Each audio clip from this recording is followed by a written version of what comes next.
Lorsque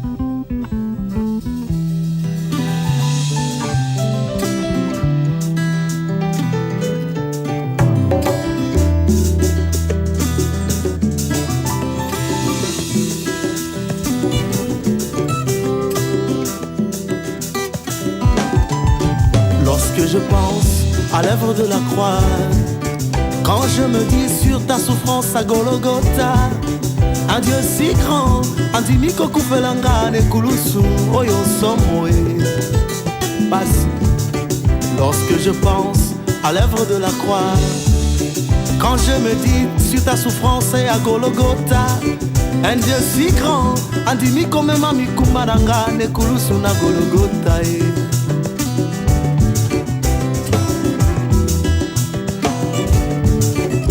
Zamba bolingo yo kupeli katika kombo na Yesu mama libela. Sika kombo na Yesu mama. Mema na siya ofele na pesi ya talo me ateo yo kumama. Sika kombo na Yesu mama. Soki na sana bomoi ezali bolingo na yo mawa na yo ngolu na Yesu. Sika kombo na Yesu mama. Ebele tobotama na bango bakufa. Obateli bomoi na ngana makama nyonso ya sika kombo na Yesu mama. Kumama libela, kumama libela, kumama libela, kumama libela, oh Yesu Kumama libela, kumama libela, kumama libela, kumama libela, oh Yesu Lorsque je pense à l'œuvre de la croix, quand je me dis sur ta souffrance à la croix, un Dieu si grand, andimiko mema mikumbananga ne kulusu na Golgotha. L'ami du calvaire. Nzamba bolingo yokufeli ngatika komona yo kumama libela. Sika komona yo kumama. Mema na zia ofele na pesi ya talo me ateo okumama na yo. Sika komona yo kumama. Bongo soki nazana bomo ezali sengoluma wa bolingo na yo Yesu. Ebele tobotama na bango bakufa obateli bomoi na ngana makama nyonso ya Satana. Kumama libela, kumama libela, kumama libela, kumama libela, oh Yesu Kumama libela, Yesu yone mosatu na lola. Kumama libela, oh Yesu Sika komona ye kumama Sika komona ye kumama Sika komona ye kumama libela Mosatu na lola ovandi na kembo ya Sika komona ye kumama Lishiba na bomoi mosika na yo Sika komona ye kumama Lishiba ye kauka kate yo pesa kangolu Sika komona ye kumama Tango pesa pe motala te Sika komona ye kumama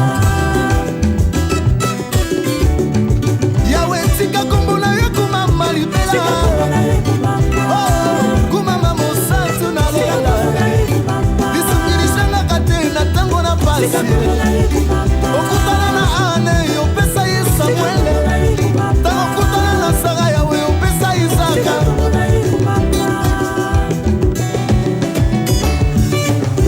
Sika komona ye kumame Sika komona ye kumama Sika komona ye kumama libela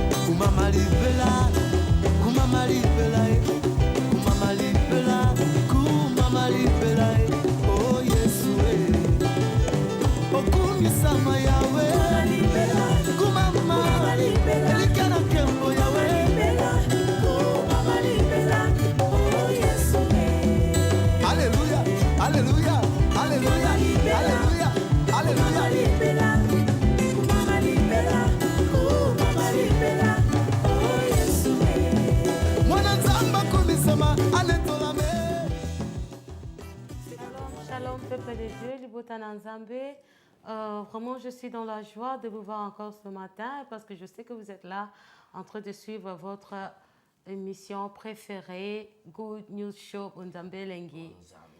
Bonjour, frère Belbaji. Bonjour, mon sister. C'est ça. Bon Zambé Lengi, vraiment, de tous chaque samedi, et en attendant, déjà, la moukia mon émission, vraiment, comment était au la moussande comme soupe au atalaranae. Merci na ba maman nyoso bazo benga biso bazo vraiment ko rater émission TP lelo toza vraiment ndenge bino bolingaka sister ako loba eloko moko kitoko pona bana nyonso bobenga déjà bana bazala wana. Bon Zambé Lengi. Merci bon Zambé Lengi, bon Zambé Gou. Que le Seigneur nous bénisse.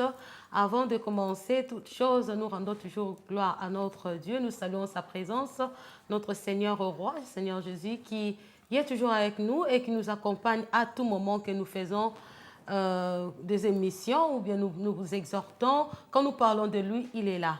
Je lui dis merci parce qu'il a répandu son esprit sur nous. Et ça a toujours été là pour nous accompagner dans tout ce que nous sommes en train de faire. Parce que c'est pour lui et c'est à cause de lui. Mais en tant qu'enfants de Dieu, nous avons aussi des divers. C'est pourquoi cette émission Good News Show est là pour vous, pour moi. Alors, si vous voulez participer, vous avez une idée ou une opinion, alors vous êtes bienvenus sur cette sur cette émission Good News Show. Que le Seigneur vous bénisse. Nous élevons le nom du Seigneur, comme j'avais dit, il est vraiment élevé. Et quelques annonces, l'extrait là que vous venez de suivre, il s'agit de frère Junior Mamaye avec son nouvel album. Ça s'appelle Tika Kombo Nayo Ekumama. Voilà, les DVD, c'est déjà dans le marché, partout où fouillez dans le shop, vous allez voir ce DVD et il y a aussi le CD. Vraiment, il y a vraiment des chansons d'adoration et de louange. Notre frère, il travaille bien pour la gloire de Dieu et vous allez encore suivre certaines de ses chansons. Vraiment, nous sommes bénis. Il s'appelle le frère Junior Mamaye avec l'album Tika Kombo Nayo Ekumama. Et une autre annonce, l'église Arche d'Alliance célèbre aujourd'hui le mariage, un grand mariage. Vraiment, nous sommes dans la joie parce que notre frère Francis et la sœur Linda se marient aujourd'hui. Bien-aimé, frère Francis na maman Linda bazobala na lelo, bazabala na nzambe o basala kamisala mine na katnetonga. Et alors célébration na église topé, la célébration à l'église aura lieu aujourd'hui, ce samedi de 14h à 17h30. On est à l'église Arche d'Alliance. Et l'église, ça se trouve à West Norwood, au South London. L'adresse est West Norwood, 15 York Hill. 15 York Hill. Et si vous voulez avoir beaucoup de précisions, appelez-moi, je vais vous indiquer. Et la cérémonie aura lieu à Peckham. Il y a des salles à Peckham, là où on va toujours fêter. C'est sur Old Kent Road. Il y a plusieurs salles là-bas. Alors, une de ces salles-là, il y aura la célébration de 18h jusqu'à 2h du matin. Vraiment, vous êtes le bienvenu pour venir soutenir nos frères qui veulent vraiment honorer leur relation à Dieu. C'était ça, les annonces pour aujourd'hui. Et as usual, Auntie Mimi and Uncle Bebashi, before we start our program, we always think about you, little ones, kids, youth, because you're so special to us. We love you so much, and we ask God to bless you. You have something to say to the kids today again, Uncle Bebashi? Well, today, Sister Mimi, you have a program for them. I'll do what about wishing them happy birthday? Those ones who are celebrating today. Good News Show, we wish you all happy birthday. All the kids, you're very special in the world. We love you so much. And don't go away today. I promise you that we'll be reserving a nice surprise for you. So very watch nice this part, a little thing for you. Watch this. Please.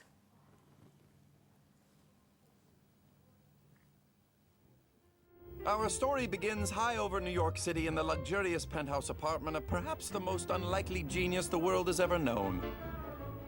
Oh, sorry, you caught me doing my yoga. You were expecting downward dog, perhaps? My name is Mr. Peabody. And since we're going to be spending some time together, I'd like to tell you a little bit about myself. You see, ever since I was a pup, it was clear that I was different. I tried to fit in. No, thank you.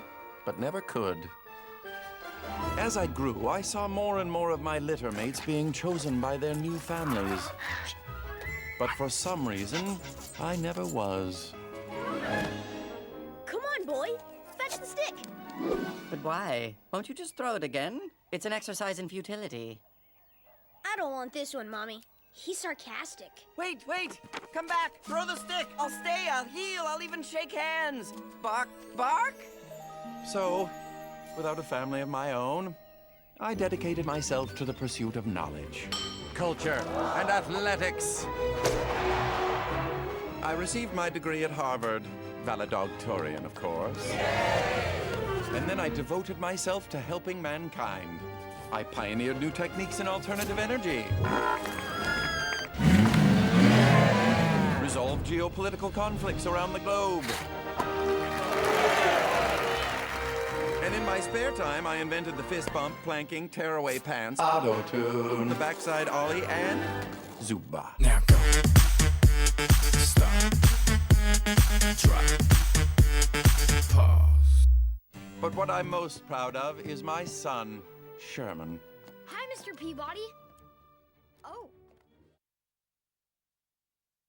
Wow, that was fantastic. fantastic. Amazing. I know that you love it and you had a lot of fun with this little series. And we always think about you and bring more new stuff for you, yeah?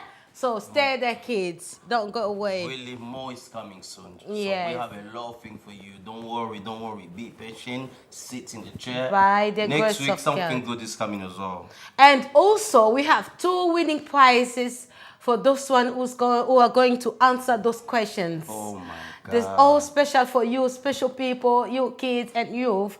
Wherever you are, just text us the answers for those 2 questions that we're going to ask you now. Question number one. What is the meaning of the name David of the Bible? Me. Yeah, I know most of you, all of you knows about David and Goliath.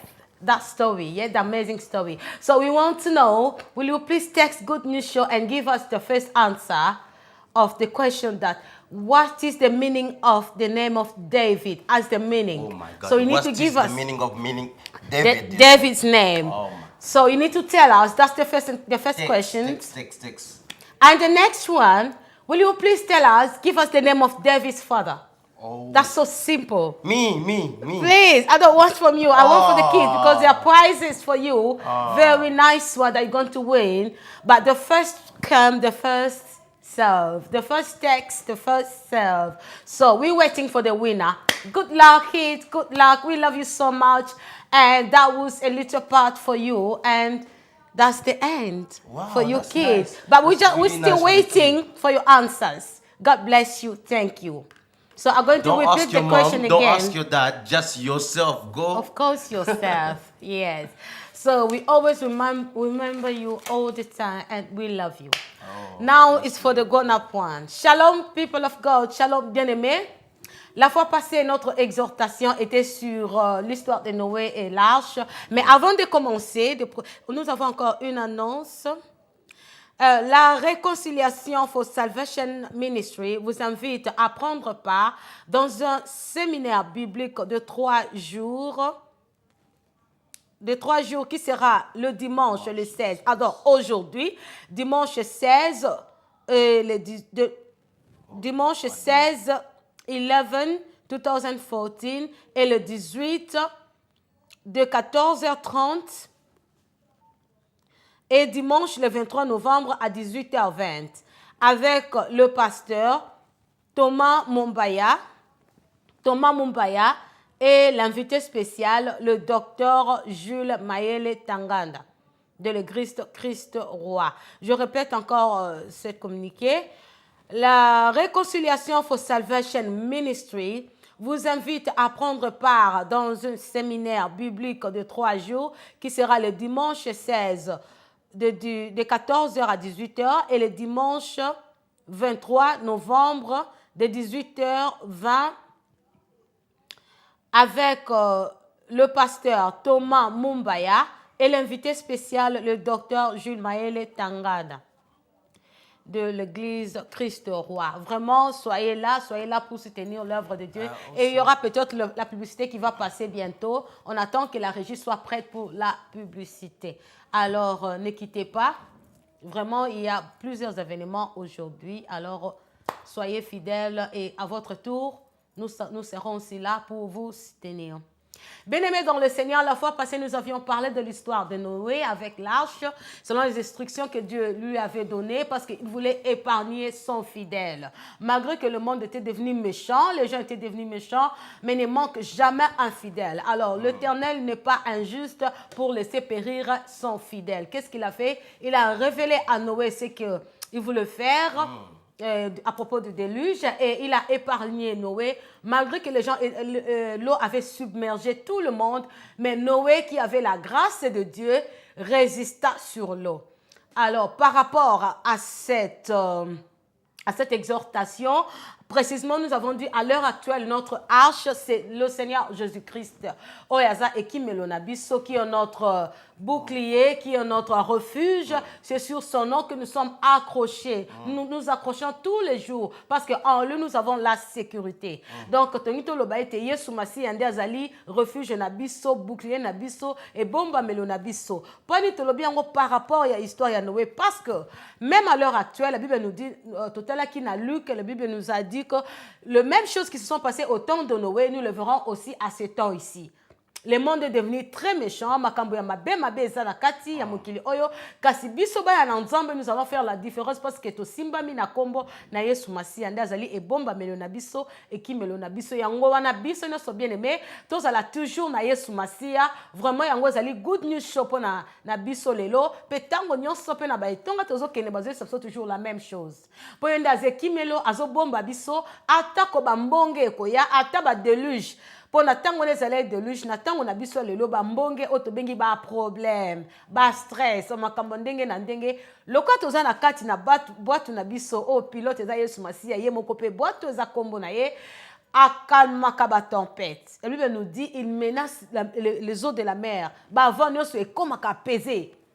Yango bien aimé, tant aux na Yesu Masiya aux moto nestengo pose ali récipient ya grâce nde tolobaki récipient ya grâce the recipient of grace ngoloba mutu oyo abombi kembo na yawe kati na ye bien aimé kozala ka dessus tant aux na nkolo na yo tango za na kolo na yo zala na penser sur mona makambu e ko changer ata mongu na meki yango ndeza bambonge tango yo ko bela kombo na ye na menace ya pamba na mupepe ya pamba tanga ko tia liboko na ye boy biloko wana nyoso tu e ko lala pe okobima na vie na ona vie moko ya esengo et puis chaque jour ya bomo ina yo e ko zala toujours bomo ya esengo to simba kombo na Yesu Masiya to simba ko yango nde ekimelo na biso yango zelaki pona la fois passée yango to monaki ekimelo na biso alandaka biso partout alandaka biso partout pona kolakisa biso nini o esengeli to sala poto sepelisaka ye na boye tous les jours lorsque nous écoutons la voix de Dieu c'est warning ce qui ba to déluge ba zinda ki po ba yoka ki ba instruction en nzambe te oui nzamba pesa ki ba instruction ba warning alobitala na lingina bebisa mokili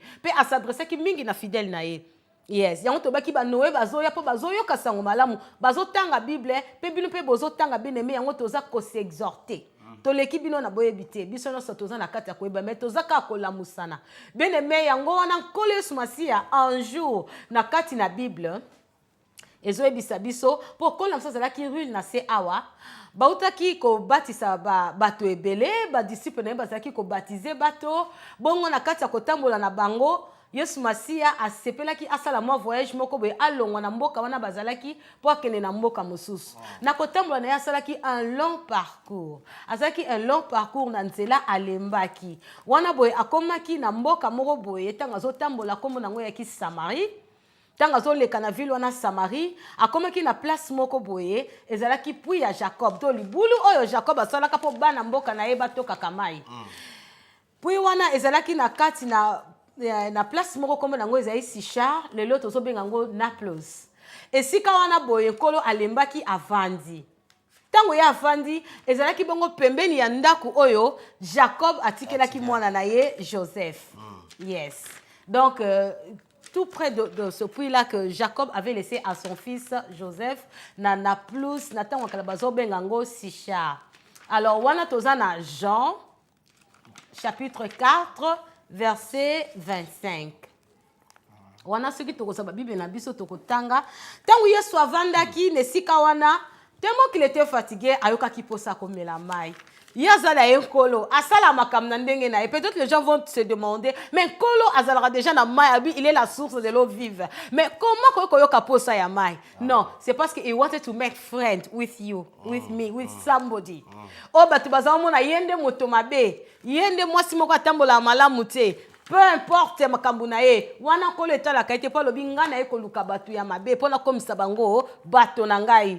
Ba obo bando worship ngai. Yango kolo zo ba quelque part dans la Bible, soko zo sala offrande, ozo sala elambo, ou bien ozo ko fete benga ta biboso no. Alléluia. Ozo sala elambo benga ta bato babuka na makolo. Bato bako kozongisa lo elo côté. Nde sengeli yo kutana na bango ko na biso zaki nkolo azaka kolo moko ya humilité. Tala ke ko kutana na mwasi moko boye to benga ke na Bible la femme samaritaine po kombo na ye batanga te bien aimé. Ayaki kotoka mai ka nde ba mesana kotoka mai. Amona boye mutu moko azo senge mai. Alléluia. Na linga Yesu Masia na tomboli kombo na ye. Donc bangona bango babande koyokana te. Ye ko juif te azo senga mai wa to tanga na Bible po to comprendre malamu. Wana toza na l'évangile selon Jean chapitre 4 to bandi bongo na verset 23 tina 25 na sepelaka place on a posé histoire mo mulai vraiment Yesu Masi a challenge moi si on a conversation moko impossible mais na 23 balobi na biso mais le moment parce que moi si on attend bazo solo là na expliquer moi muke tango yeko découvrir que kolo na biso azali Messie. Elle a eu la révélation qui était Jésus, la personne qui lui parlait. Elle a compris. Oh, elle singa makambunyo sotu boye. Oyonde zali Messie, oza prophète.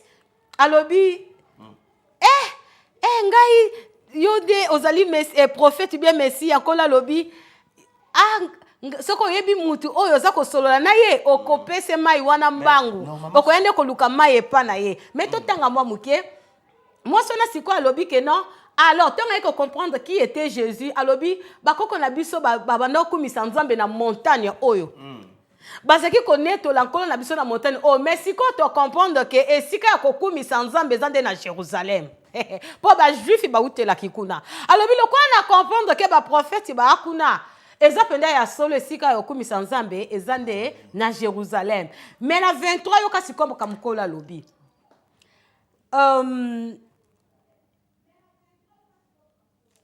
Alors, na 23 balobi, mais le moment vient et il est déjà là. Donc, le moment vient et il est même déjà là. Natanga mingi na français courant bien aimé, poto mela miliki. Toli kolia biloko makasité. Somo na yaka na Bible oyo poto ça na une meilleure compréhension. Amen. Alors, totangi na kombo na Yesu to bandi na 23 jusqu'à 25, mais le moment vient et il est même déjà là où les vrais adorateurs adoreront le Père en esprit. Donc, étant guidés par son esprit et selon la vérité. Car tels sont les adorateurs que veut le Père. Dieu est esprit et ceux qui l'adorent doivent l'adorer en étant guidés par son esprit et selon la vérité. La même femme lui dit, je sais que le Messie, c'est-à-dire le Christ, va venir. Quand il viendra, il nous expliquera tout. Mais à 26, Jésus lui répondit, je le suis, moi qui te parle. Alléluia. Donc, tozomona, likambona louange na adoration. Louange adoration. Tozapena le na sujet na louange na adoration. Les vrais adorateurs que le Père cherche. Donc, such people who must worship. Babi kola zoluka in people particulier. Donc, genre ya batu moko boye. Pour ba worship ye. Donc, c'est pas n'importe qui doit le worship. Alors, pour akuta na batuana, il faut batuana bazala. Ko worship ye, ko adorer en esprit et en vérité. Donc na molimo pe na solo po yokumisa nzambe. Po vraiment li bonde li na yo worship na yo, adoration na yo e mata ezala un parfum de bonne odeur. Et sengeli adoration on appelle louange wana ezala vraiment guidé par l'esprit, donc en esprit et en vérité parce que kolon abiso aza esprit. Donc sengeli ba oyo baza ko adorer ba make sure que bazo adorer en esprit na bonzo toté. Yango na frère na ebite sika oyo yomoni ndenge ni na likambo yo penze za munene makasi. Na kumisi nzambe pota. Amen. Amen. Nzambe soka permettre to yiba ko adorer en esprit bien pour bato mosusu bayebi odore nzambe azoyembela nzambe mayebi te so azodore nzambe na esprit ou bien na mosuni. Amen, amen, amen. Mais normalement soki otangi mpenza nani makomi o bien osali na baétude nango omonake bato babanda worship bapere na bango bapapa na bango donc bango bamesanaka koworship na likolo na ngomba donc bazalaki na bacoutume façon donc bazalaki kokumisa nzambe na bango façon bazwaki habitude ya bapere na bango po bapere na bango bazali na habitude bongo boye soki yo olobela mokonzi ke te biso tokumisa banzambe bapapa na biso elakisi ke oza déjà na omesani na biloko moko bapere na bino bazalaki donc héritage batika nango ezalaki bafaçon bakoko nango batikela bango mais Jésus mpe tellement nzambe azala bolingo nzambe ayokaki mpasi na bango mpe nzambe ayebaki ke baza na mposa koworship ye mais bayebaki façon nini te ya worship nzambe il fallait que areconnaître ke eza na mutu oyo aza na mposa baworship ye na nzoto te mpo bango bakoya na babiloko na bango bamati na ngomba miso bakotumba mpo na ntango akala mingi ezali sacrifice ya makila moto akosumuka nde na samba awa asumuki ne ndenge alingi ntango omata na makila kuna basali bikilaki basali nini nzambe alimbisi bango mais sikoyo nkolo aya kolobaki abi te bien si bosalaki boye mais eza susu boye te ekomi na esprit donc mpo moto azodore nzambe na esprit akosala makambo ya esprit ozo comprendre sister moto azodore nzambe na esprit osala makambo ebongo moto asala ndenge nini mpo akoma koadore en esprit akoki kokoma ndenge nini mpe en esprit ngi koloba nini eloko wana en esprit mpo esprit na vérité elingi koloba nini eza pena mpo moto adécouvrir mystère wana akoki kosala ndenge nini yes pour moto adécouvrir mystère wana so totali na Corinthiens Bible dit que body na biso eza temple of the Holy Spirit donc il faut kozonga na nature bonzambe au moins so moto azonga na bonzambe donc obanga nzambe donc esprit pour biso lelo tozomona ba musique lelo moto atelemi azoyembela nzambe lokola na partie mosusu pena nzambe na ngana on comprend ozoyembela nzambe na chair ozoyembela nzambe te na esprit okoka lokwa moi musique ya ba côté kuna ozo comprendre te poto kenda pe ba fête te msusu oniko yoka ngote mais beti yango osa assemblée mais oyoki yango mais tu n'es pas là babi nous sommes dans ce monde mais nous sommes pas de ce monde occupé makambo ngote mais leo moko oyoki lisusu mo alindanda moko boye loko moi yango lisusu confusion papa donc il faut eloko wana longwa donc il faut esprit on peut sans nzambe respect na louange na yo po ya za nzambe alléluia omoni dans Bible zoloba ni sexual morality tout le monde a sexual morality na ndenga kokoya na mwasi sexual morality ça ba façon mbele moto ozoyembela nzambe fo aza na état spirituel oyo eza na kati na ye donc fo aza na connexion na saint esprit ebongo papa ntango balobi the spirit want to say spirit ebongo with the truth la vérité vérité wana siko na ndenge nini vérité eza honest ya bonzambe amen papa nzamba pambola yo beba shirenes bonzambe lengi bonzambe no gu pesa na lute give it to them obi mutu soka na contact na prière amen donc wana ndezo sala ke yo na père bosala na esprit parce que boza sous conduit na molimbo na yebo na connexion relation kitoko lokola Abel lera tumbaki ya mbekane mataki ya kaye mataki te po azalaki na chair ya ezalaki na esprit te azalaki na contact malamu na nzambe te purification ezalaki te mixture na mystère le retrabilo ka salité bondela nzambe or faut que pesa nzambe sacrifice moko ezali pur alléluia amen ozo pesa nzambe moto azoyembela nzambe azoyemba ne kapo ayemba misika lelo tozomona moto azo worship nzambe ezopesa bato mosusu bana kati ya prière kanda dans la vérité parce que okokosa nzambe te bible ezobe na biso elo mote batami pa nzambe pourtant ozokosa vérité oyebana epa na nzambe ke you are not a true worshiper alléluia alléluia ndeti exemple na koko pesa dernièrement tozalaki na fête tozali na frère na ngai frère tozoka bon moi quand des akale mo ba chrétien bo bini bo se pesa ndeko abali to koti na piste tozobina oto bato musu ba bimi bato musu batikale ndeko musu alobi te mon frère biso to bima o nzembo neni nzembo na ezo beta nanga mona alobi OK merci na tuni o nzembo mukilo be nzembo nzambe Donc, la connexion et esprit édifié. On s'en prend. Et bien, et bon, on cri, papa, le bon pour na cri na ba sebene. Et vraiment, eza ndenge nini. Parce que true worship system. Il faut tous à la prier. Au moment où Bible et lobby que David tamazo bina ba chaîne zo katana sentir. Bon, ezaki ba sebene. Po to mona tena ba matanga ba sebene moko impossible. E me pende lali mozo ka sebene moko. Na ebite soki bazoko sepelisa mutaku fito nilito. E mo esenga pena musique moko ozomona ba adoration moko classique po ezo dépendre pe na circonstance. Okoko adorer nzambe na mabina. Mais mabina ni nozobina. Te babi mabine utala lola satana yiba ko yiba te papa. Ata misusu wana pena to mona kwa makasi wana o moyen kuta kolobeza te. E utana lola papa. Po batu ba ko bina ba danse moko e ko pesa même papa na mama pudeur ezate. Nyonso ne utana lola papa ba ange yango pe babina yango wana. Moni na lola so to bi nzambe afungola biso miso to mona bolo to mona bonzambe o ezoleka na lola pona na biso moto otika biso to ko sala ba bloto salaka po na likolo peneza ka fête ya sister dans na lola peneza na fête moko donc oko imaginer te et le monte assez à ekokanina.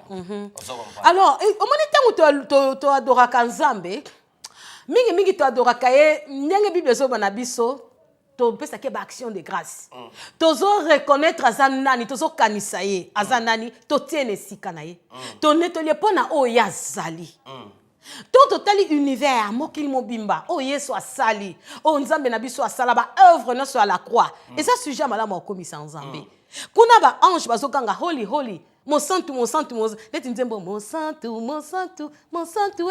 yambalo kumu bayenge bene ba pesi na yo tebite bana mose ko kokana te mais mingi na kati ba adoration na biso yango na parce que na kati ya worship na kati ya adoration na louange toza ko joindre ba ange est-ce que tu ba likambo parce que bango kuna la Bible nous dit bazo worship day and night. Pourquoi midi moi imusa na bango ça ko worship. Alors tant que toza pe ko worship tozo adorer toza na connexion na bango. En même temps, nous avons biso capo, Bible zo bana biso que David azalaki l'homme selon le cœur de Dieu pour la nini, pour la true worship. Parce que David a bané ko chercher. David was trying to find some nice word, the love word. To tell God how much I consider you, how much I love you, how much you mean for me. Parce que ba worship na ye moko akoma ngona ba pisom. Ozomona. Donc akoma makambu ebele. Papa, tant que tu worship nzambe, est-ce que connexion on a pena ba ange ti le lot ozala na kati nango to yozo mona ndenge nini papa? Donc normalement selon ngai ko donner nzambe za état mutu. Donc honorer alléluia. Na yo ozo mitika liboso na ye. Et là on ni nozo linga olobela ye. C'est ça son ngana na problème. Papa le bateau kanisa na nzambe lelo vraiment tozo kanisa ye. Pourtant bo kanisa ozo pas ko adorer. Po badora kana ko yemba te. Lo sambo na kimia na méditation. Papa yebi sa biso pena likambo. C'est ça son ngana na problème. Na papa. Ya? Pour nzamba za papa na biso. Na ina sona papa likambo sérieux. Au kende liboso papa na o koyebisa papa na elo oni yozo sentir na motema elo oni yozo sentir elo oni nezo manquer na yo ozo comprendre donc yango na biso ba santu bana nzambe il faut to salaka tango liboso ya présence en nzambe il faut yeba elo oni ni oyeko lobela nzambe donc faut se préparer na mind na yo faut se préparer na kati na yo tango liboso nzambe ezalaka ateke tout ça la mambe belé au ça no likamoko yebo Seigneur nzambe non il faut no obanda ko mata au moins ça qui n'est pas queen au préparer le bic te veste vraiment ndenge zaboye ezapona la tango pourtant queen au mona moi valeur moi amen nous peut parler na queen vraiment to kanisana no nzambe lisusu to sengi vraiment régiter la biso nzembo moko boye ya kitoko ya frère na biso Junior Mamai o azoyemba banzembo ya somo tena biso vraiment 6e chanson na ye o eza na titre ya Sanjolama. Alléluia. Sanjolama wana yemba na odika bango pour frère o azosala mambo so bonzamba zo inspirer ye pe.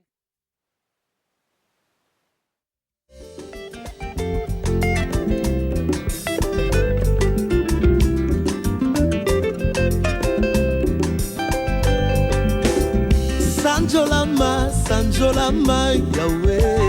Sanjolama, libella, oh, kolo Sanjolama. Netolama, kolo. Netolama, libella, oh, kolo netolama. Oh, bulisama, Yahweh.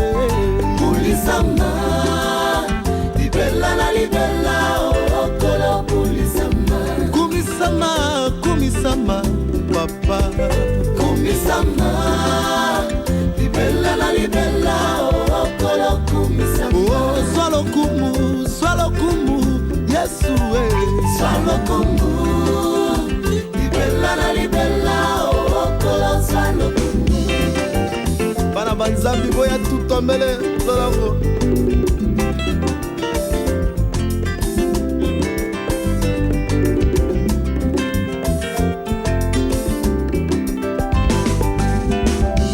Zolango Sanjolama Yahweh Sanjolama Libella na libella Okolo Sanjolama Netolama Kolo Netolama Libella na libella Okolo Netolama Oh Bulisama Yahweh Bulisama Libella na libella Okolo Bulisama Kumisama Papa Kumisama Libella na libella Okolo Kumisama Oh Zalokumu Yesu Zalokumu Libella na libella Okolo Zalokumu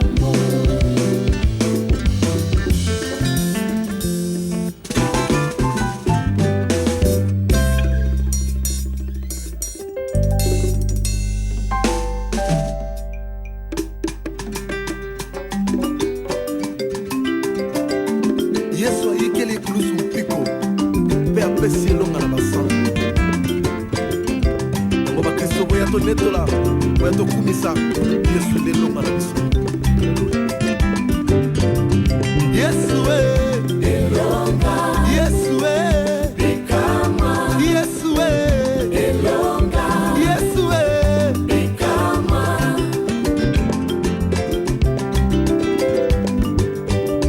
Mama muza binjole, tulipima mutu miwanzambi wa moyo. Chikula wanye, tulipima mwana kongolwe, mwana wamiga. Ezeli wa maluzi wewe, wa moyo.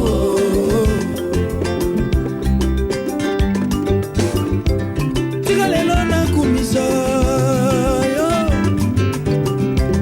tika lelo na zanjola monene na yo. Zamboyo na Golgotha koma kikubele, Zamboyo bato nyonso bazwaki occasion. Kubele na bakante bobwakela ngai matiti, kasi na boyi mikuwa nyonso babwakelaka pubele yambaka kaka. Nango bagolgote ya kofinga bafingaki, nango bagolgote ya kocola bacolaki. Nyonso wana pote ngai na bika, mpona nini te nakumisa yo.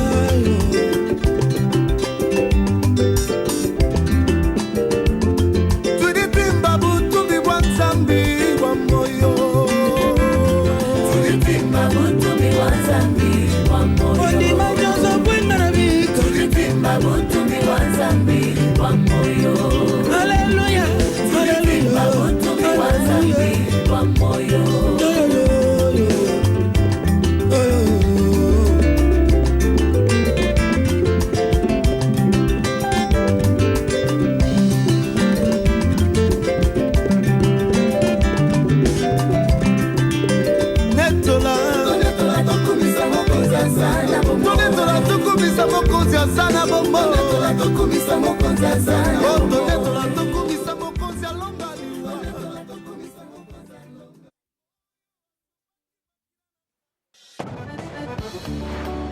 Le ministère de la Réconciliation pour les Salis vous invite à prendre part à un séminaire de 2 jours qu'il organise.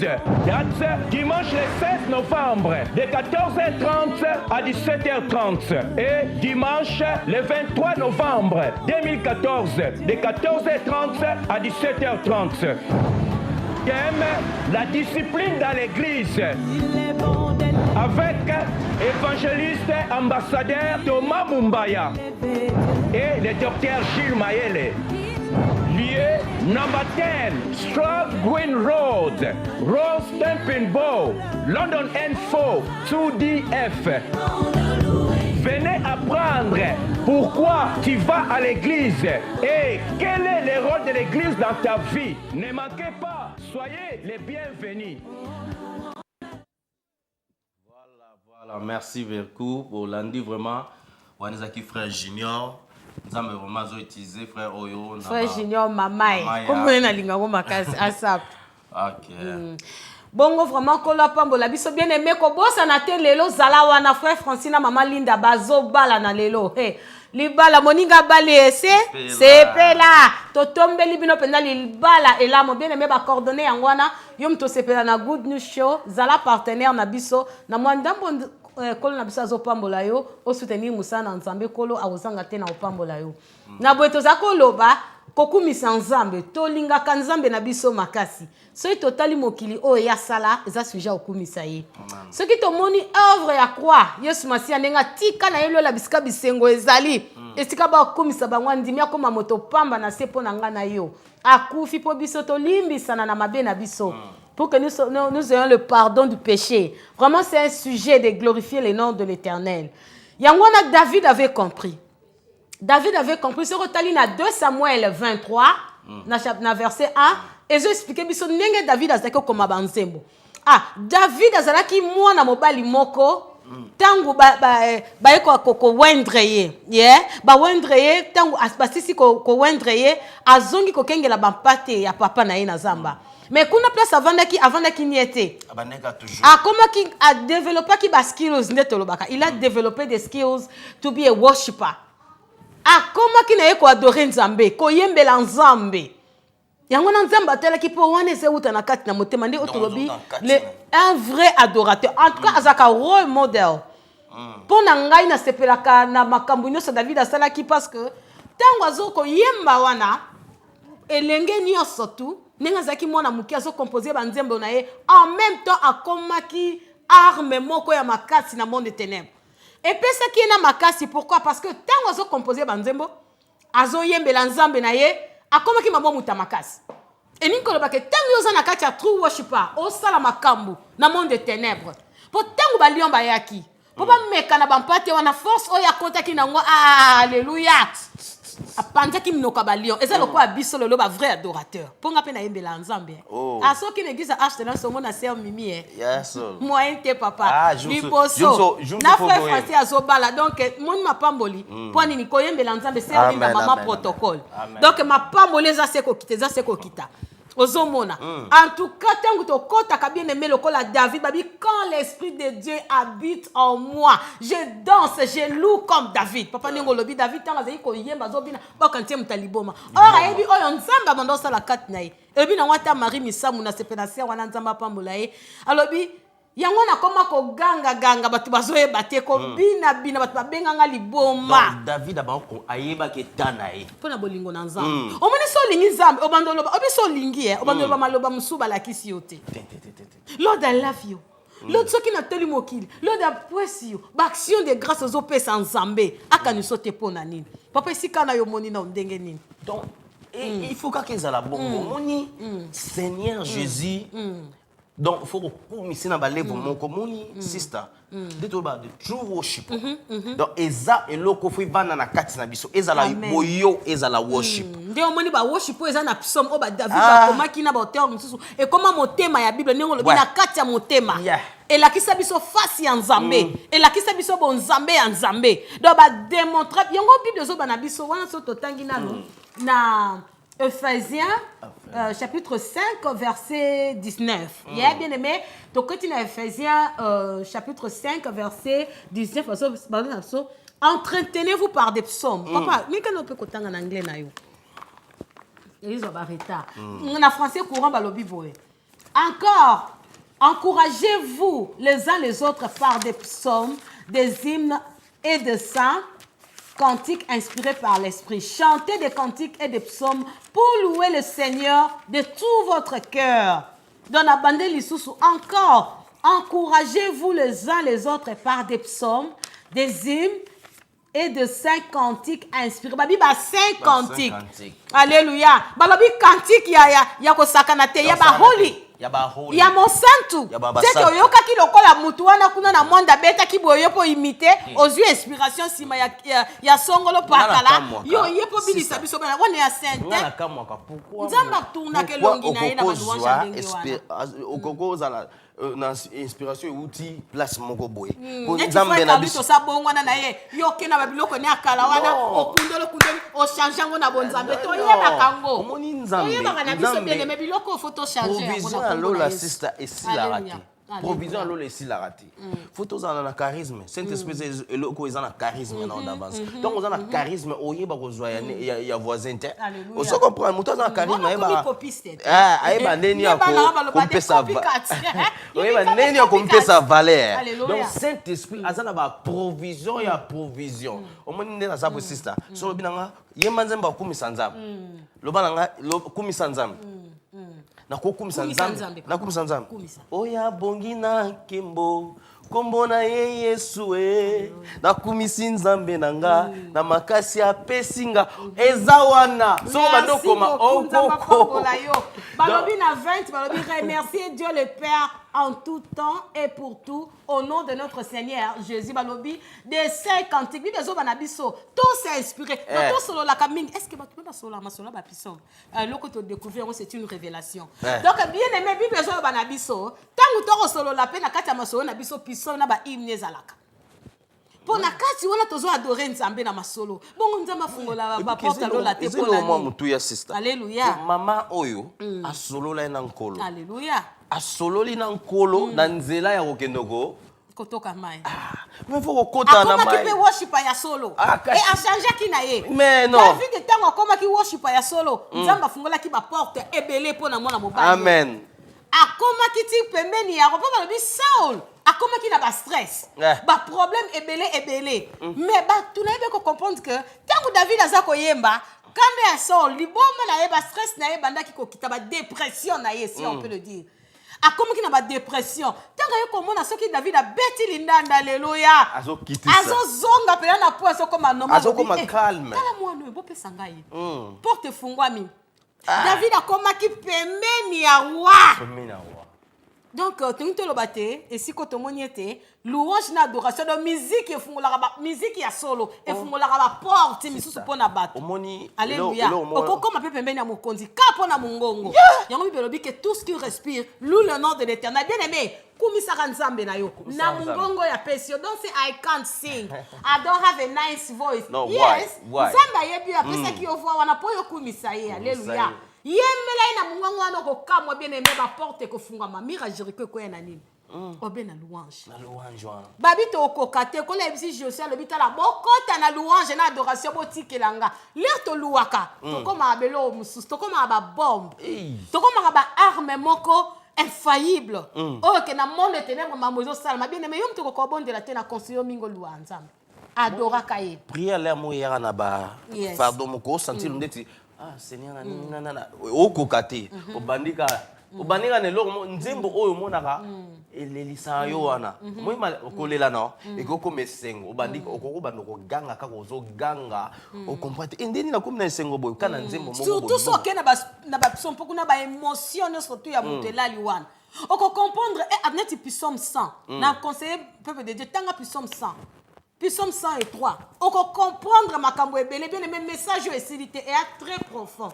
Donc on kendenango bien aimé. Donc tout senga na nzambe a restaurer louange na adoration. Ba danse na biso bien aimé. Et pe sans nzambe lokumu. Yo lobi oza vrai adorateur, vrai adoratrice. To kumisa nzambe. To bongisa. Toza la bateau to kopesa nzambe lokumu na ba louange na biso. Po to kosa l'assemblée pour mesate. Mais kola lobi ba pretenda ya yeba bango. Donc il faut worship na yo louange na adoration zala. Il y a vrai et la baba bi l'air est déjà là. Balobi na biso na Jean 4 babi le temps est déjà là. Donc the time is there. It's now. Hey, this is the time to worship. Let me worship my Lord because na lingake mingi. En tout cas awa to neto la kaye. Biso ba na nzambe to kumisa ye po aza malamu aza nzambe to reconnaître que yenda aza nzambe yango nzambe azoloba na biso balobi il cherche that kind of people such kind of people to worship him Mon nom c'est worship até. Yango na bien aimé tika louange l'adoration c'est la sujet à bon moïna yo. Alléluia. Tika true worship. En vérité, pe na solo, na esprit, ni yango c'est la sujet na biso ko worship nzambi. Sans yango bien aimé to sepelisa nzambi té. Amen. To adora kaye. To la kisaka ya za monene. Pourtant to ko la seke ya monene to nyata satana. To tombola nzambe. To kopia ka mokilité. To mema nango na bonzambe. Ba kri na biso, ba danse na biso, maloba na biso to rotie. Yango faut ko tala ka psom, surtout bato ba yemaka. Yeah, bato ba composer net ba David alelo. Ben na nzamba pambola bino ezaki bongo ba bino Mimi. Sœur Mimi, donc tu écoutes la next Sunday, Saturday, sorry, de 11h à 12h, na Good News Show, Nzamba Pambola Bino Mingi. Bozanga te na fête ya frère Francis, frère. Comme allez, bon message les autres continuer. Bon Nzambe. Omoni bon Nzambe lengi ezaka rapo Yesu Nzambe. Omoni Nzambe. Fallait kaka zala Nzambe. Bien aimé partenaire supporter chaîne. Alléluia. Children, bon. don't forget. Biso batolandi, sister. Biso question. balandi. Vraiment, tozana posa. Oya tuti sami motema azanga te banambeza wana par la grâce de Dieu. The first question is give us the meaning of the name of David. What's that mean? And the second question, what's the name of David's father in the Bible? So you win the prize if you text that first. God bless you. Papa, God bless you. Jésus Christ est Seigneur. Donc Nzambe wana azoya bientôt. Bientôt mais ba tumsu ya nete azoya to pour nsama to ba neni. Alobi mwinda na biso pela kaka ko to yebi joute ba il vient comme un voleur.